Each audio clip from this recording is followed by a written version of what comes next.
The vessels come in intact, but all the piping and everything that connects with the vessels comes in straight pipe. All the bends, all the welding, everything they put together here is done on site. This is going to be basically a replication of the Petaluma facility, and the equipment's all identical, the fermenters are all identical. It's basically, we've been through the learning curve and we know what works now, and we're just going to do it again, better. The reality is, if you're in business to make money in the beer business, you might make it, but it's a longer shot than if you're in the business to make beer.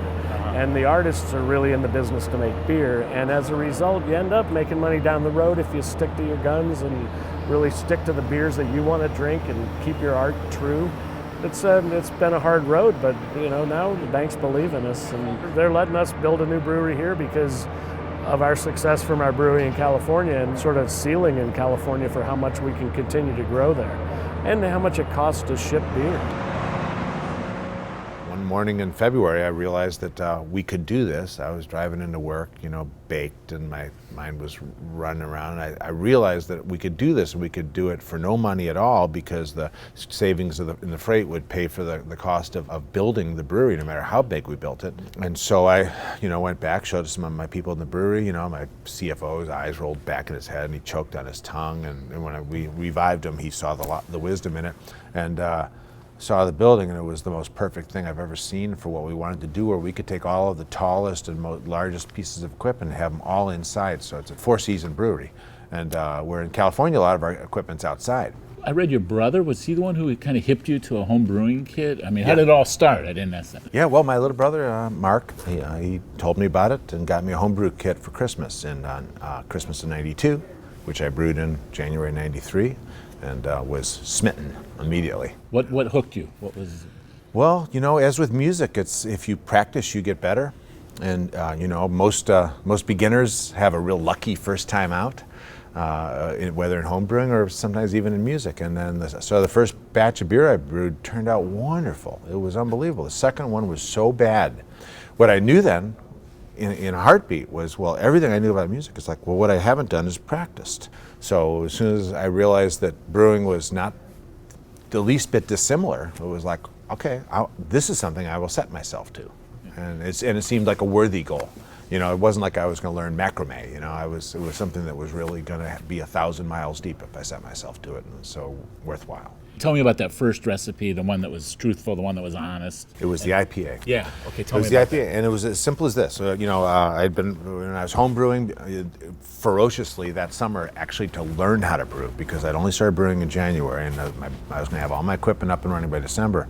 I just brewed like crazy, and I thought at the time I would do a wheat beer, and I would do a pale ale, because this is what people were, very much tuned into, and an amber ale. So we did Dogtown Pale Ale, that's where the dog comes from, and Bugtown Stout, and it had a little roach on it, a little yellow roach, and the yellow roach got blown away because people hated the roach, but people love the dog, so the dog persists.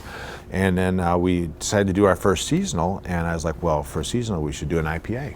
And so I took the pale ale recipe, changed over this Fuller's yeast, which emphasized the malt, so I could shovel more hops against that malt base, and in an instant that beer was brewed, I was like, that's our whole darn future right there.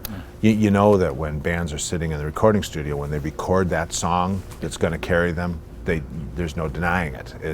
Even the band probably is surprised at what it is they just did, And the IPA was one of those things for us. So, party of what was supposed to have been about 1,500 people, I understand has ballooned to 4,000.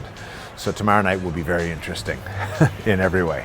For the last couple of years, we've been very short on capacity, and so shorting orders to the distributors and suppliers who wanted more beer.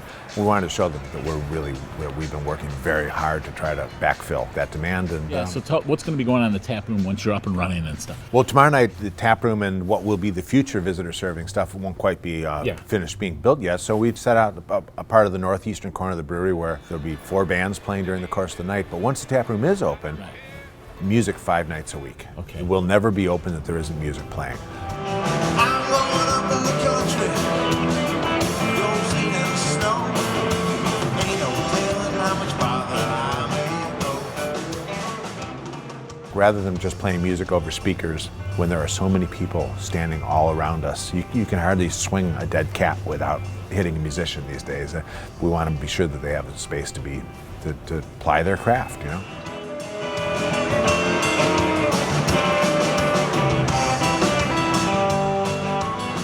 Some people would say we're in the beer business. You know, I think we're in the tribe building business. And we're in the tribe building business, well, tribes are built through shared stories. So we want to show people what we think is cool. And if it goes right, they'll see things in it that they recognize and go, yeah, I get that, you know. Any place where people go to share a thing that they all seem to love together, that's where we want to be, so that people will connect us and understand that, you know, that those things are important to us too.